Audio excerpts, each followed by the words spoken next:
if China's relations with Germany over Huawei don't progress positively, there could well be a social media consumer pushback on buying German luxury cars, for which really the only one of the few alternatives would be buy a Tesla.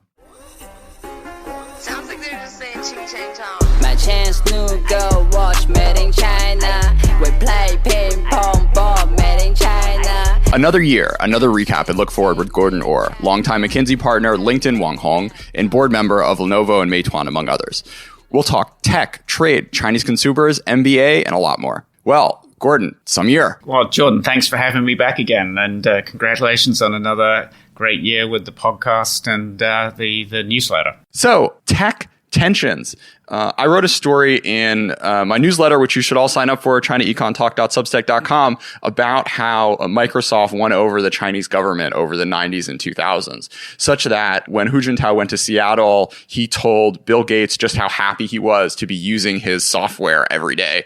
The current state we're in is not the way it always used to be between Western and Chinese technology. So I'm curious, Gordon, for some recollections about the more halcyon days and perhaps another path that this technology relationship could have gone down. Well, I'm not sure, John, that the halcyon days were ever quite as halcyon as we all would like to remember them. As in some ways, tech tensions kicked off in the 90s when Huawei was accused of lifting wholesale the instruction and support manual from Cisco down to complete with the typos, right? With the typos, and I think that set the tone for the very long-term relationship that has not existed between Cisco and Huawei. Yeah. But the other thing is, tech tensions don't just refer to semiconductors and the like. We can go back probably to the automotive sector was, the first sector where large-scale tensions were from the beginning back in the 1980s. The rules were in place that foreign companies had to have a minority stake, had to transfer technology. And then as you got into the 2000s, you had a whole series of Chinese auto manufacturers copying wholesale the Range Rover design, Mercedes design, even Brilliance as a partner of BMW, copying a BMW X1 model in the not so dim and distant past. So were you driving these cars at the time? Could you feel the Shanghai nature of them, or were they really spot on? Yeah, well, my early VW in 1994, which I bought off a lady who had 6 cars in a field just outside the Third Ring Road in Beijing, and for which I paid with a suitcase of cash. I do believe some parts were genuine VW parts. I will not guarantee all of them were. But you could go on high-speed rail. Siemens would tell a similar story of tech transfer, tech assimilation into the Chinese competitor, and loss of market access. Solar panels, wind turbines. The ground I'm trying to is tensions we have in technology today have more zeros, perhaps, and are perhaps more strategically critical for the broader economy, but they have multiple precedents. More zeros in terms of the size of the market that's being impacted. Oh, okay. So I guess this sort of all comes back to development strategy, which the phase 1 trade deal wrap up didn't really seem to address in all that deep a way. So it's pretty hard to see a scenario in which the companies and governments start playing nice with each other. Companies to make investments, whether it's in factories, whether it's in route to market, whether it's in R&D, need certainty. Whether it's certainty around tariff structures, which potentially we have for now. But it's also certainty around where can I source product from? Certainty around can my people move from country A to country B? Certainty around whether I can license technology from China to another market or from the United States to China. So let's talk about this. The idea of certainty, which is something you see a lot of people on CNBC talking about. But let's just go one level lower. So say I am a company and I don't know if I'm going to be able to buy this technology, to export this product.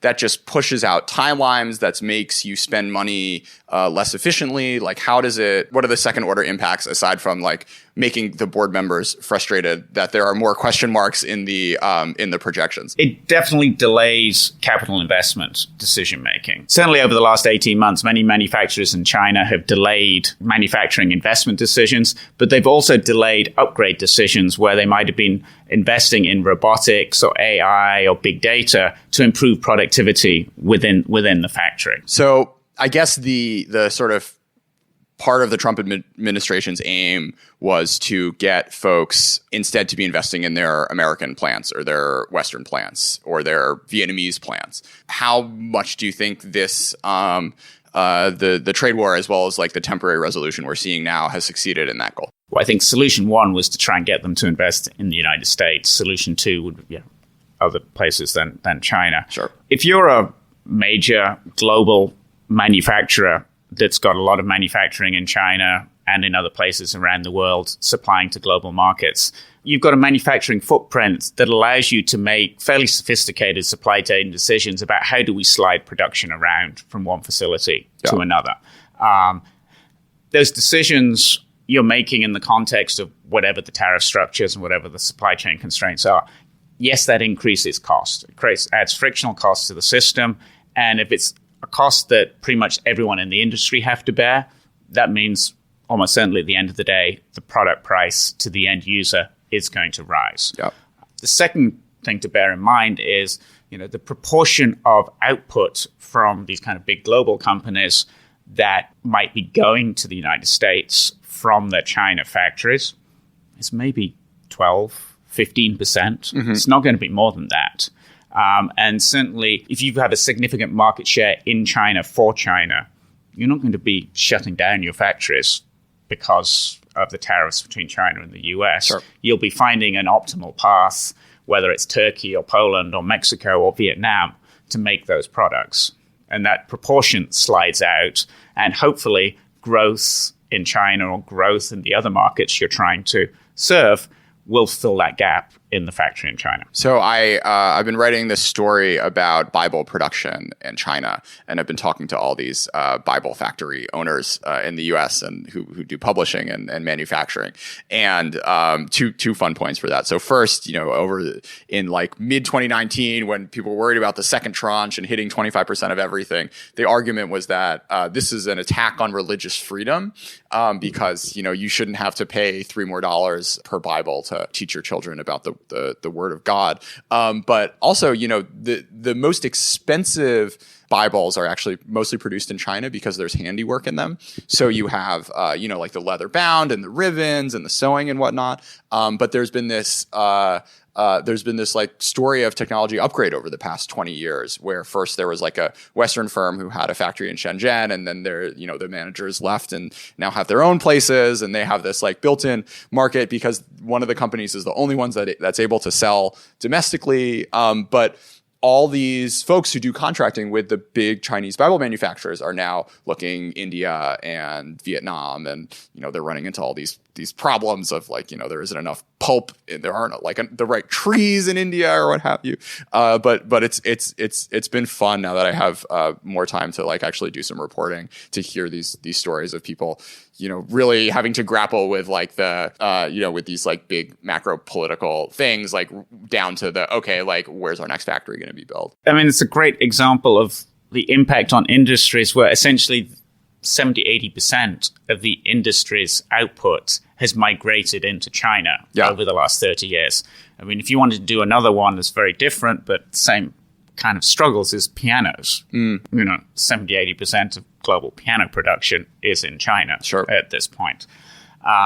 And the ability for any individual manufacturer to slide their supply chain out of China and into Vietnam and incurs enormous amounts of cost. And for many of those players who are actually very, very China-centric, China leadership, China experienced, and the like, they have no skills. Yeah, it's really scary. To go international. They didn't want to. They weren't ready to. And I think in reality, what it's going to lead to is pressure to consolidate in those sectors. Sure. So a few larger players emerge who eventually do have the capabilities to operate internationally. Sure. So, we spent the past 10 minutes talking about market efficiencies, and I don't know, taking your McKinsey analyst hat off and putting your political commentator hat on. How do you see this playing out? Not necessarily from like a firm level, but from from the politics on both sides. Well, I think the policy direction on both sides for increased separation on multiple dimensions has a long way to run, because there is so much strength in momentum, whether it's in the United States around, the latest generation of constraints on taking Chinese capital or Chinese management of capital into U.S. startups in a whole host of areas. There's the 28 strategic sectors. Yeah. Shout out to Martin Trezemper of PIIE for this great chart and analysis he's done about these new rules, which are going to really put the dampener in a whole range of Chinese investment. I remember writing about writing notes for clients about CFIUS back in 2013, and basically we were like, unless you're doing missile technology, like you're probably okay. But now, I don't know what is still okay. Like, I guess if you're like selling convenience store snacks, maybe that's not gonna ring the bell here. But even that is sort of like personal data. Yeah, you better not be tracking how many calories they're eating. Exactly. Will rewards cards tip you over the edge here? It's it's going. Just practical dimensions of how CFIUS going to scale up to have the capacity to process requests in a timely fashion. How are people going to get a sense of whether this is likely to be approved or not? In reality, I think many will just self-censor out and say the assumption is I won't be able to get it approved, so I won't do it. Yeah, I think the null hypothesis is CFIUS will maybe hire 5 more people, and there are it's like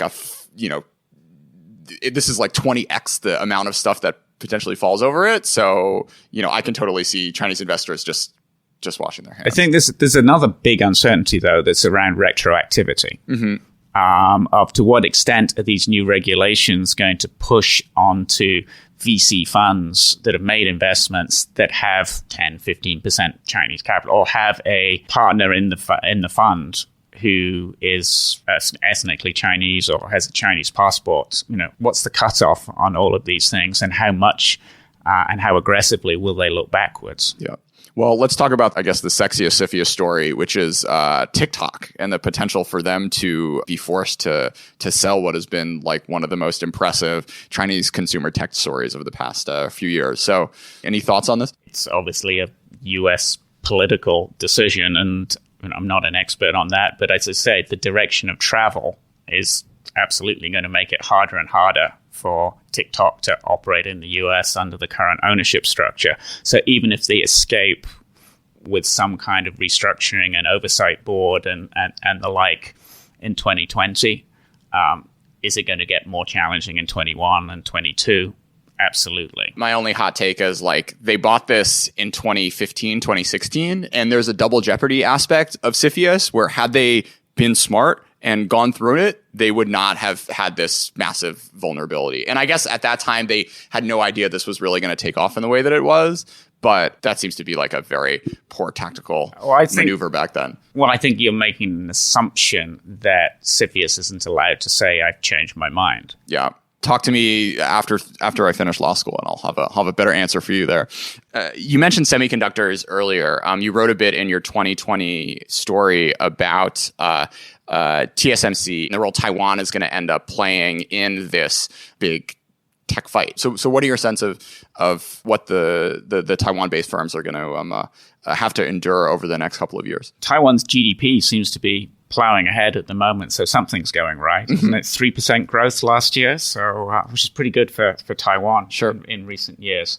And to frame TSMC, the fact that a technology company in the world today can have more than 10% of their sales go to Apple and more than 10% of their sales go to Huawei just indicates the centrality of what they do. Sure. And certainly their uniqueness in being able to manufacture chips with the level of density that really no one else can match at this point in time does put them in a unique position.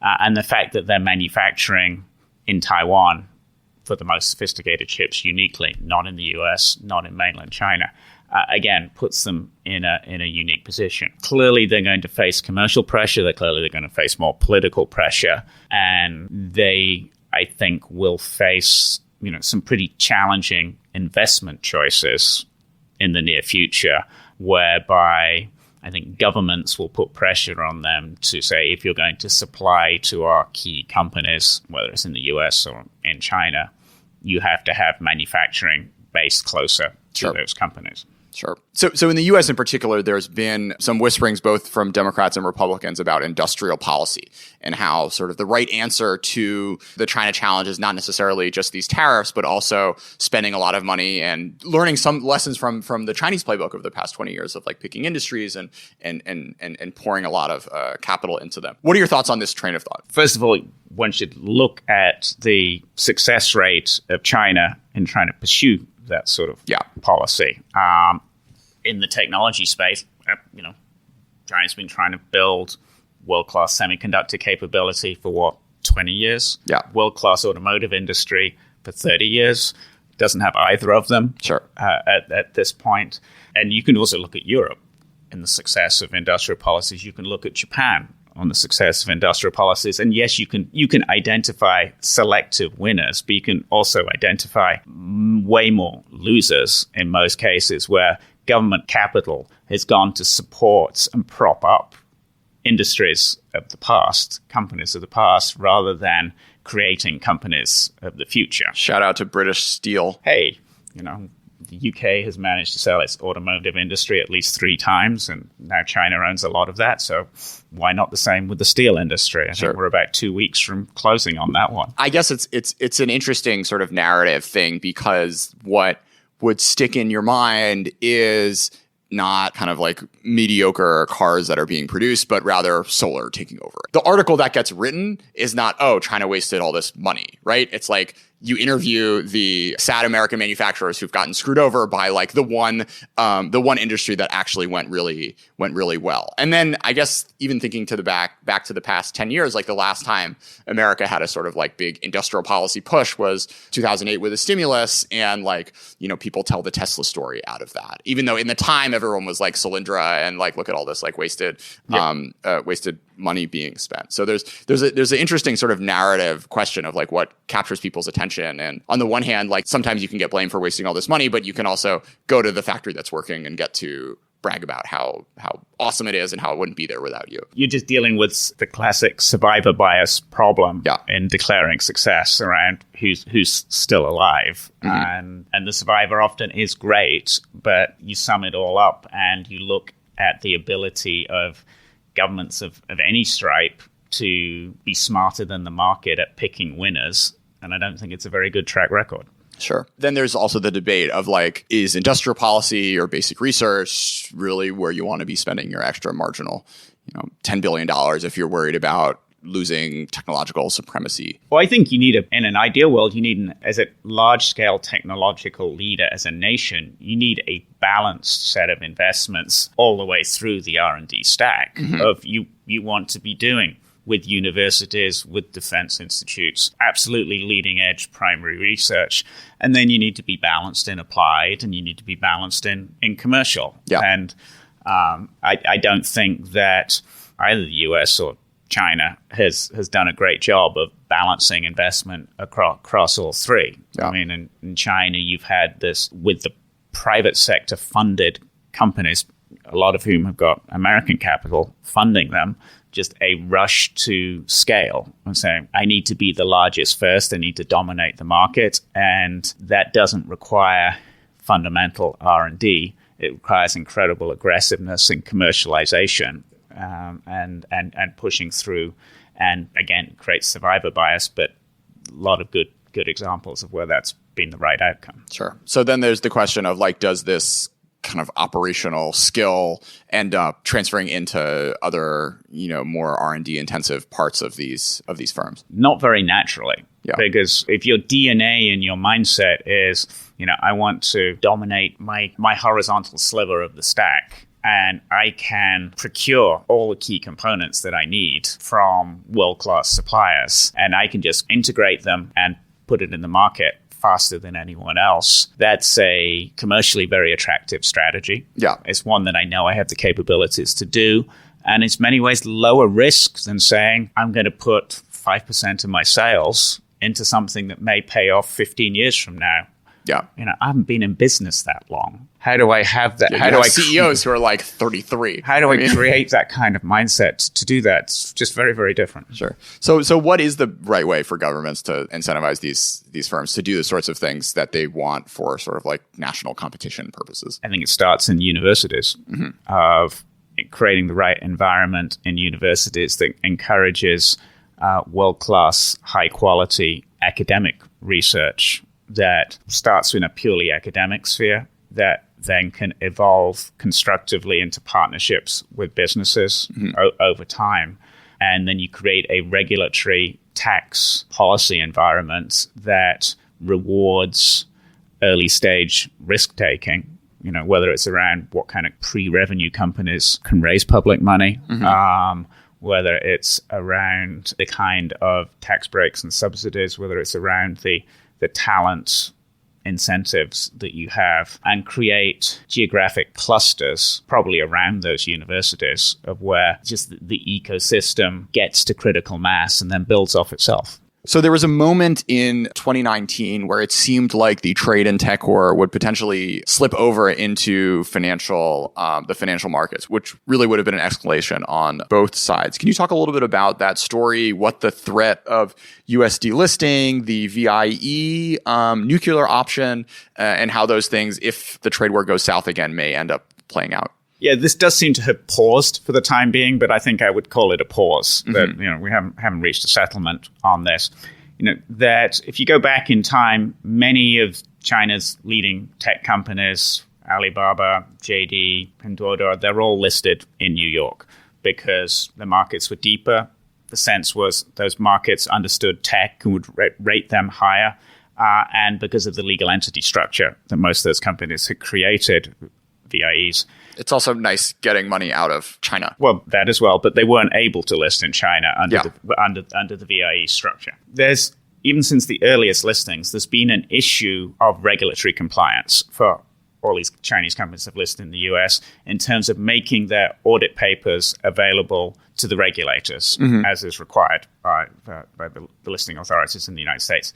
Chinese government has not let any Chinese company do that, and tacitly that regulation has just been ignored.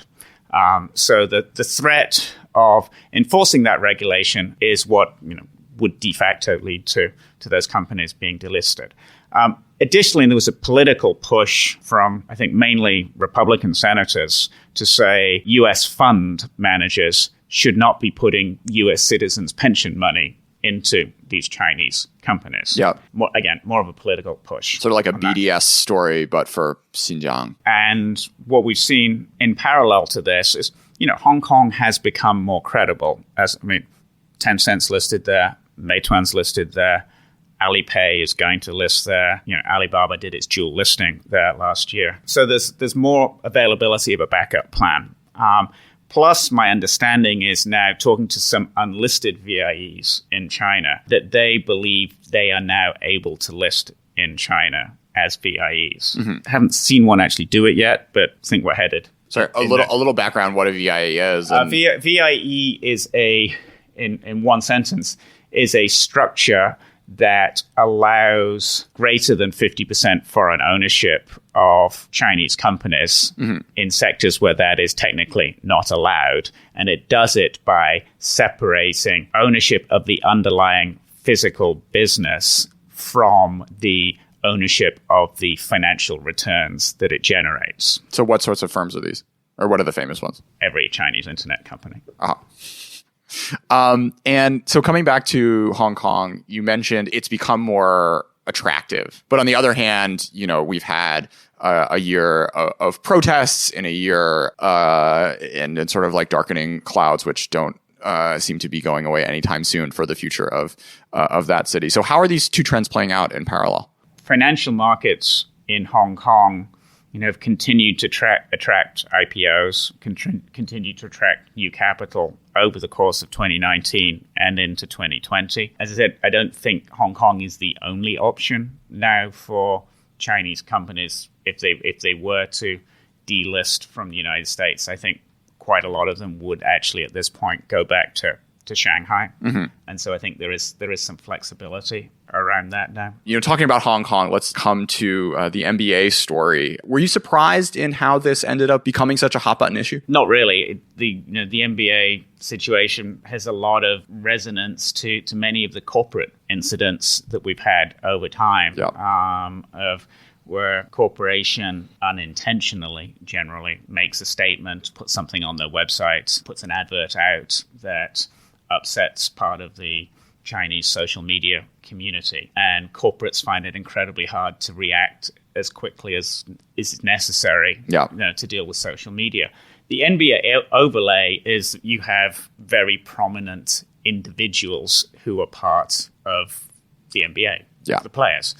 Whereas in a corporation, you maybe have the CEO, but you don't have other individuals necessarily speaking out with the same prominence and social media resonance. Yeah, you can always fire the head of regional marketing in a way that you can't necessarily for a GM of a firm or an outspoken star center. And many sportsmen and women have very high social media profiles that are based on being edgy, based around their background, their personality, and speaking out on social issues. Sure. So the fact that someone would speak out about issues that they see in the media and comment on them is not at all surprising. Perhaps what did surprise me was the NBA rather than soccer. There was the industry where we had this first major example. Sure. We've had Mesut Ozil come out and talk about Muslims in China. It would be really interesting to see what happens if and when a player on a Chinese-owned team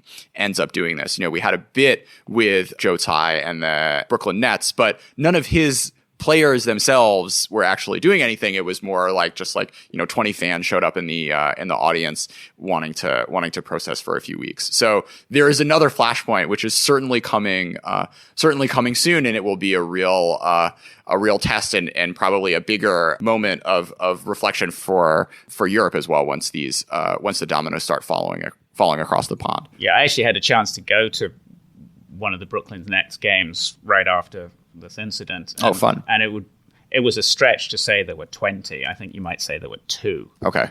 So it really didn't resonate with the broader fan base.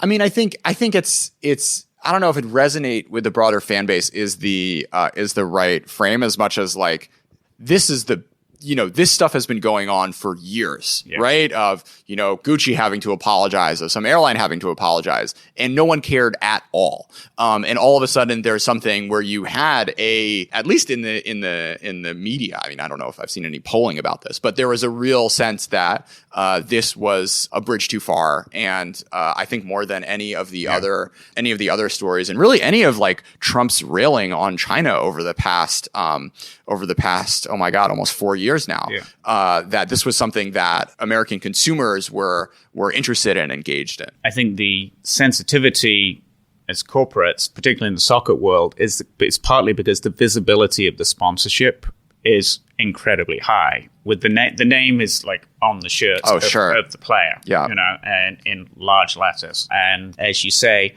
a good number of soccer teams across Europe, actually, and also in Latin America, are Chinese-owned at this point, with owners whose primary business is in mainland China.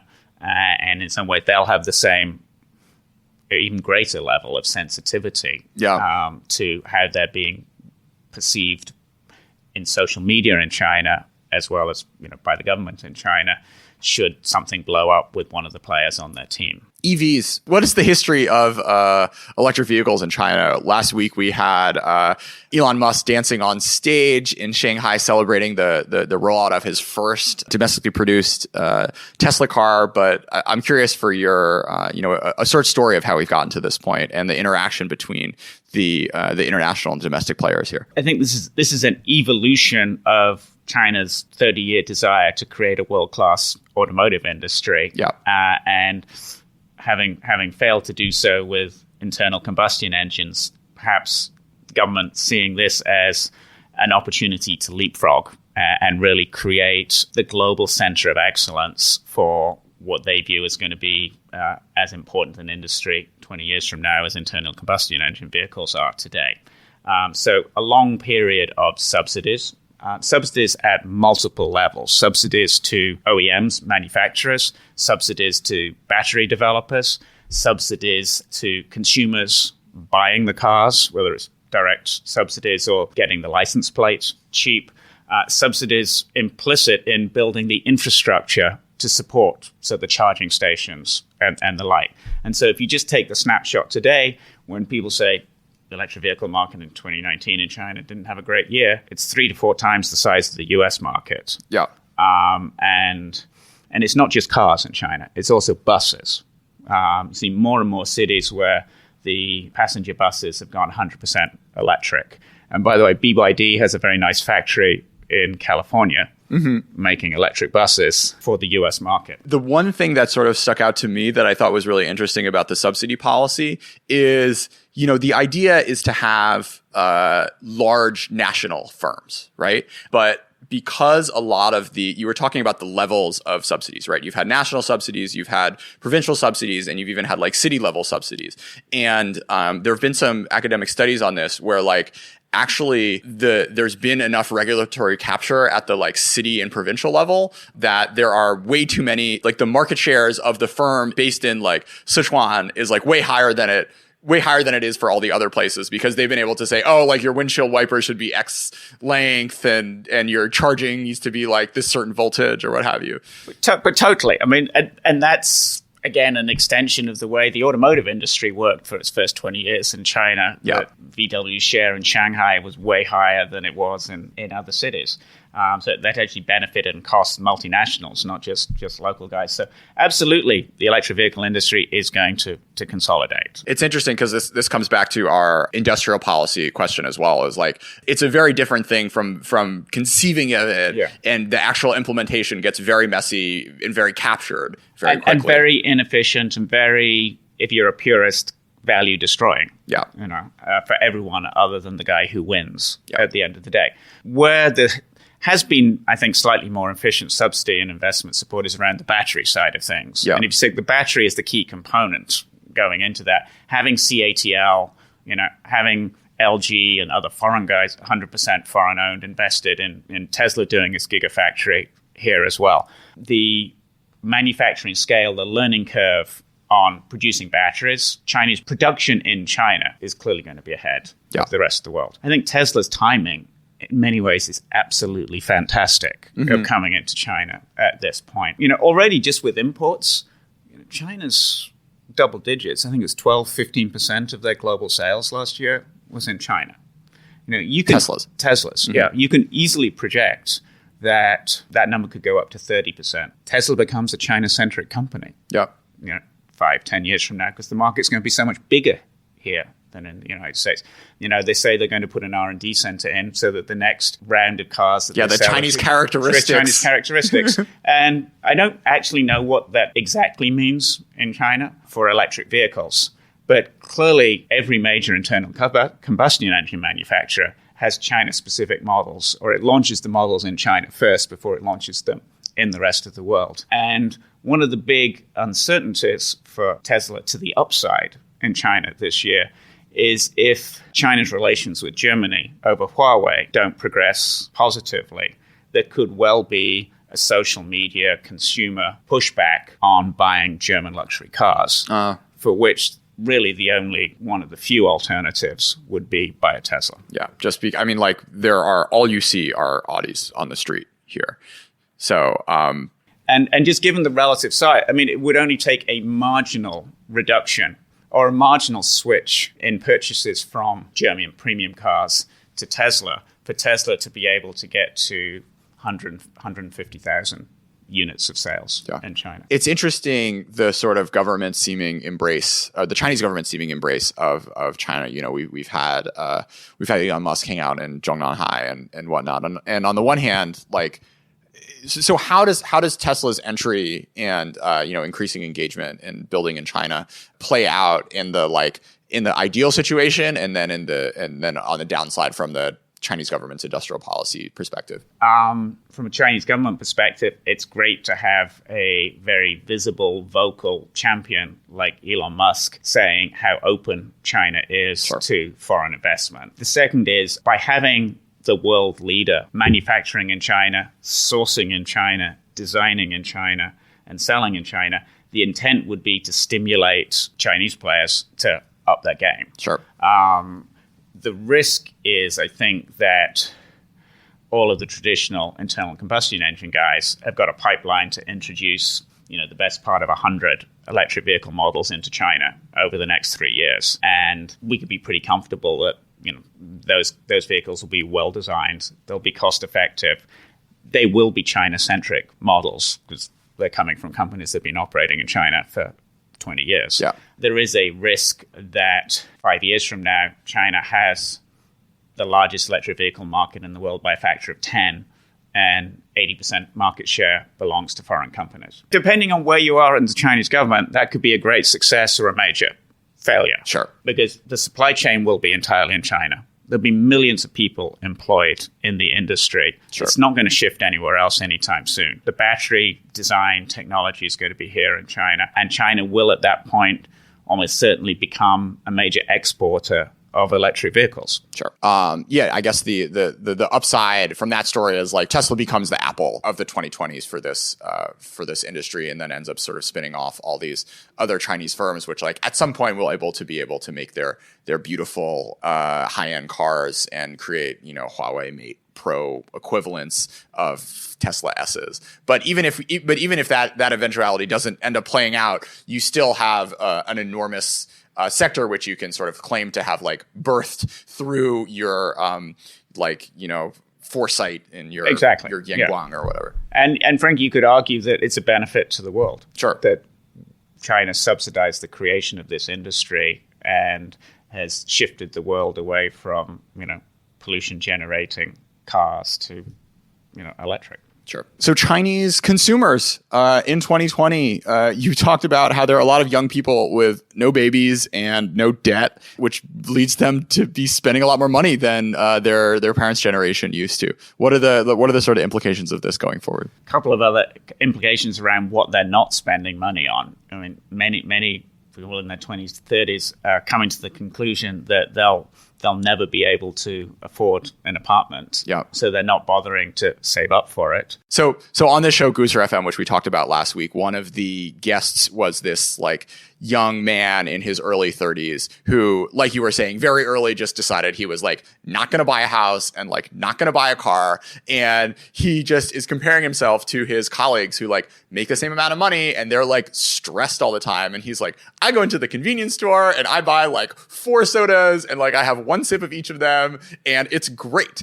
And, I have my little trips and I am like so less stressed because I have decided to break out of like the mold, which, all of society and media is telling me, which is that like I cannot be an adult until I have a house. But like once you sort of like rid yourself of that meme, I guess, you all of a sudden open up all these new ways to spend your life and your time as opposed to being stressed about your mortgage payment. And that person, I think you push it even further, even if they did need to, so they were going to buy something of larger scale. So let's say they were going on a round the world trip. Yeah. And they wanted to finance that. They'd be quite happy to borrow against doing that. So consumer debt is not something they fear, and they're quite willing to to buy stuff on installments if that's what they want to do. But they're completely variabilizing their expenditure and pulling their expenditure forward, whereas the previous generation was all about saving up, pooling the family's resources for this and one big, and then locking it into the property.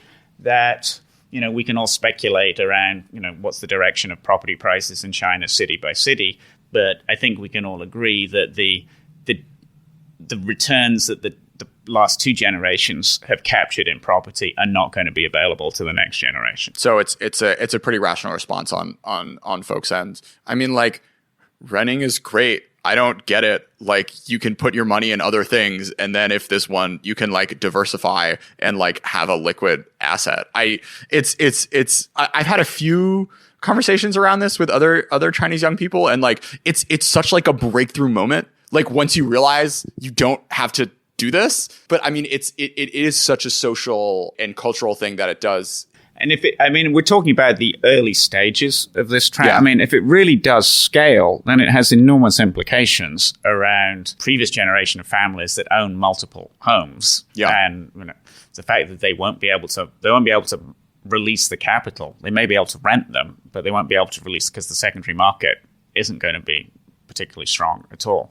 And then it's going to push into property developers of, what kind of properties, if you're developing apartments that are fundamentally going to be for rent, is it a different design of apartment? Do we need as many apartments in the cities? How do you think about all of those kind of things? And so I think it's something that's really worth watching very closely and trying to track, because it's not just about enabling different types of go forward expenditure on services and like, but it's also about changing the nature of expenditure on traditional categories of goods. Yeah. So one of the fun new consumer sectors that's been getting a fair amount of press attention are these fake meats, pork and beef and chicken and whatnot. There was this big like rollout at like some Chinese thing that Xi Jinping went to, where they showed Impossible Pork for the first time. And I was sort of bummed that there wasn't like a photo of like Chinese leadership tasting it and being like, oh yeah, like,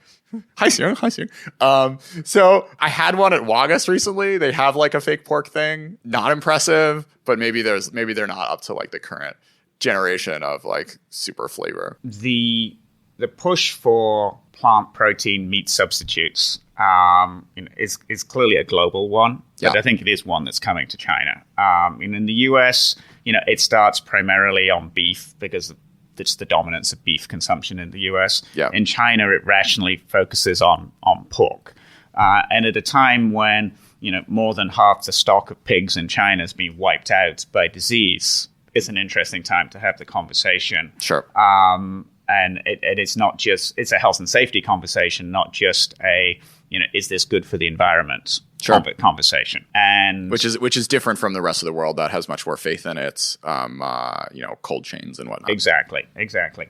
And again, if you get into this 20 to 30 age group that is more environmentally aware and socially aware on these kind of topics, the number of restaurant chains, not just the pseudo Western chains here that have a pork substitute set of options on the menu now, is really accelerating incredibly rapidly. I think you can argue it's still as far as the restaurant chains are concerned, it's still in the trial phase of what's the sustained take. Because, when we launch something new in China, there's always this incredible spike of trial. Yeah. But can you sustain it? The evidence from actually Hong Kong and Taiwan, which is, I think, a little bit further ahead on the adoption, is that it does sustain. Sure. And that if you can get the product into, say dumpling restaurant chains that are using literally thousands of tons of pork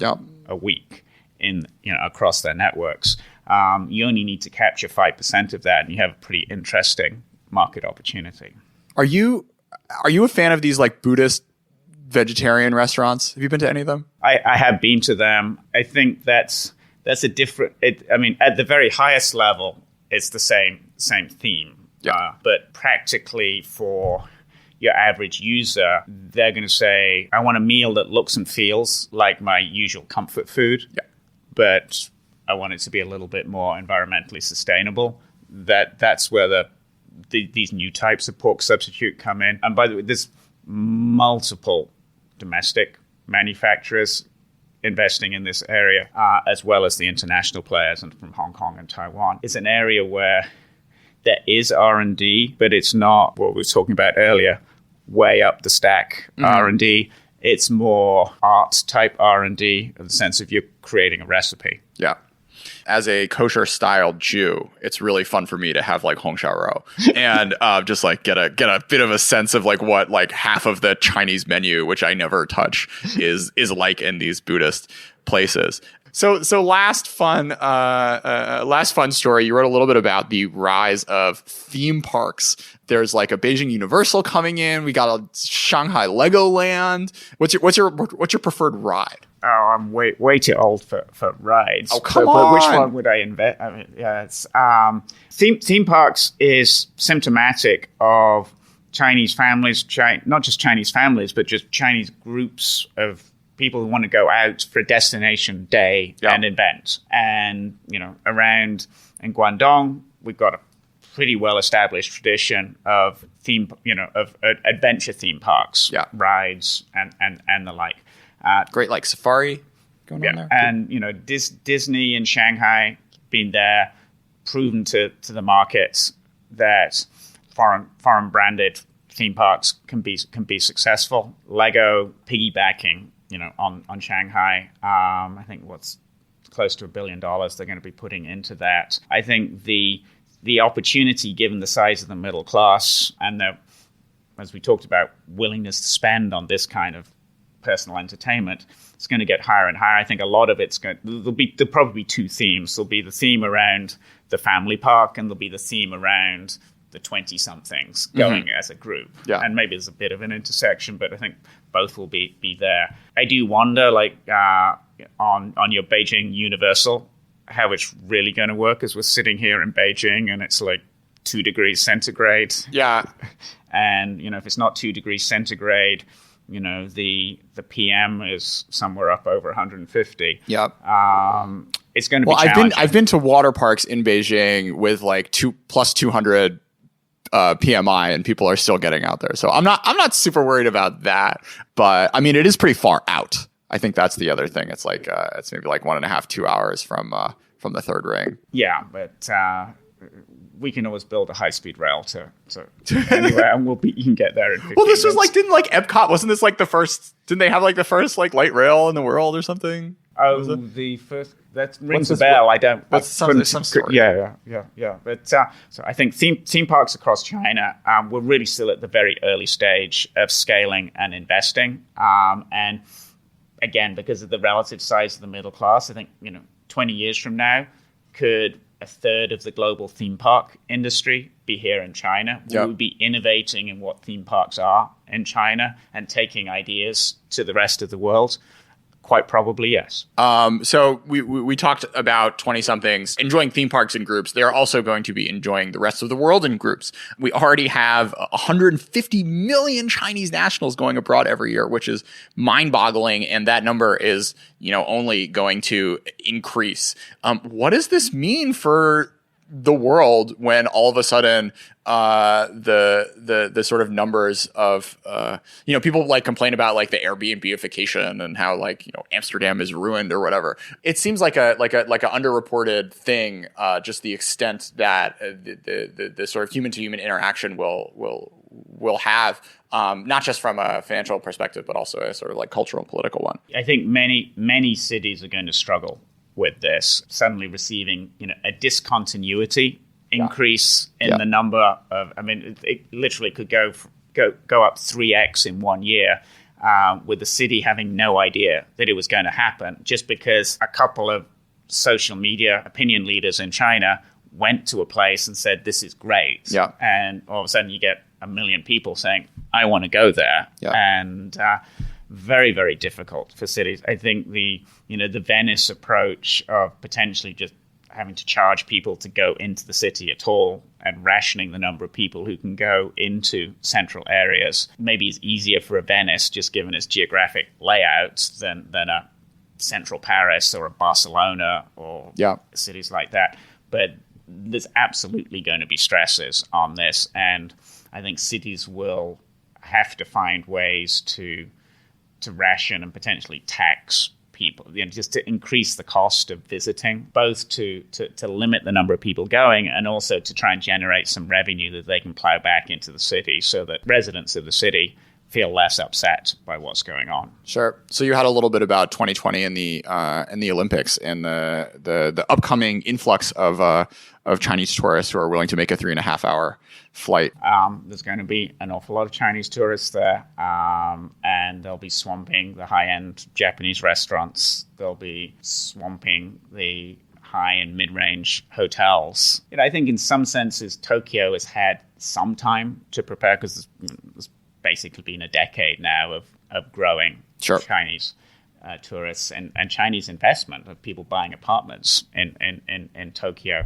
But I think other visitors to Tokyo will find it surprising just how many Chinese visitors there are, and as a consequence, how China-centric a lot of the support has to be. Sure. I'm still on this is globalist Jordan talking, but I still think this is like a positive trend and reflection of like a people getting wealthier and not having to, and having surplus income and the ability to like enjoy leisure time. And, on the one hand, yes, there will be like the odd city that gets overrun, but this is also something that's going to create a lot of opportunity for places around the world that could really use the city tax or like the extra hotel that gets built or the extra no, absolutely. And if China is really going to buy $35 billion more in services from the US over the next 2 years, that I think is probably going to require a lot more Chinese tourists to get visas to go to the US and spend money there. Sure.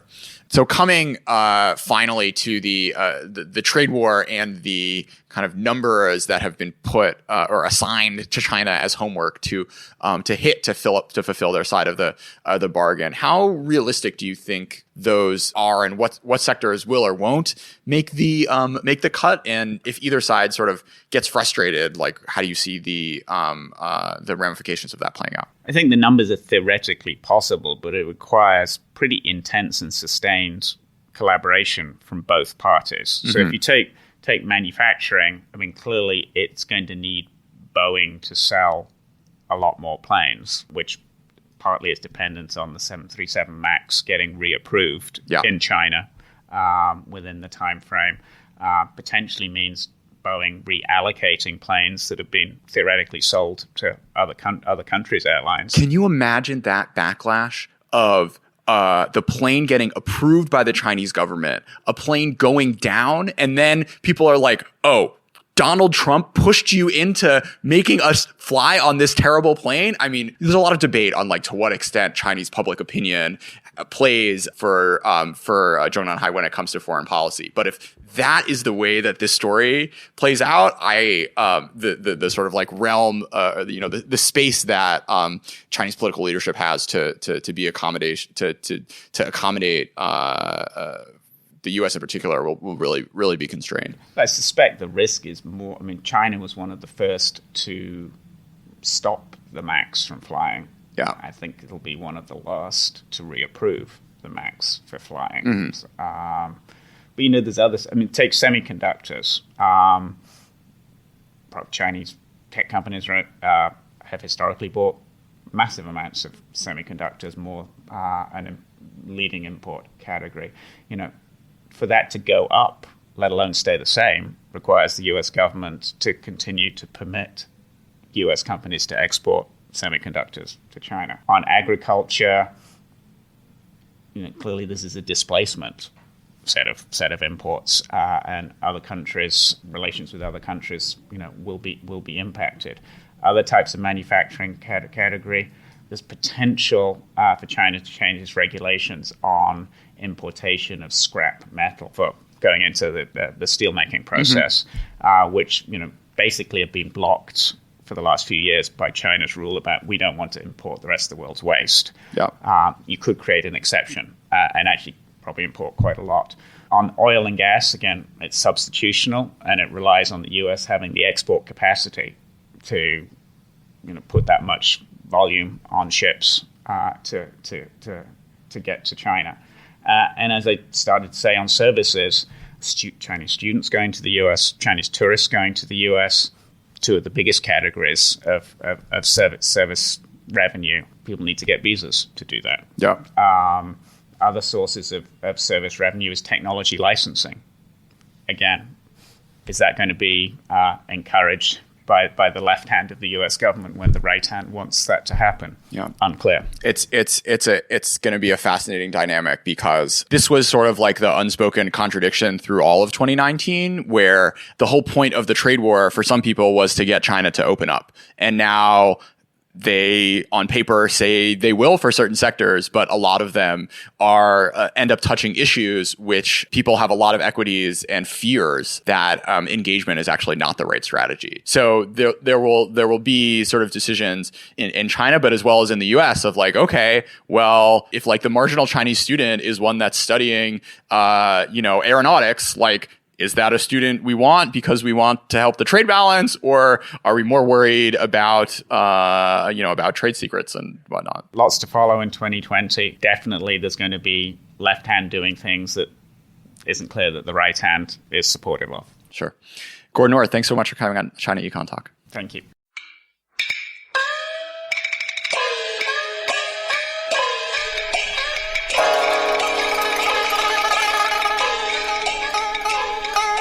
China EconTalk is edited by Jason McRonald and Kaiser Guo, and is a proud member of the Sinica Network from SUP China.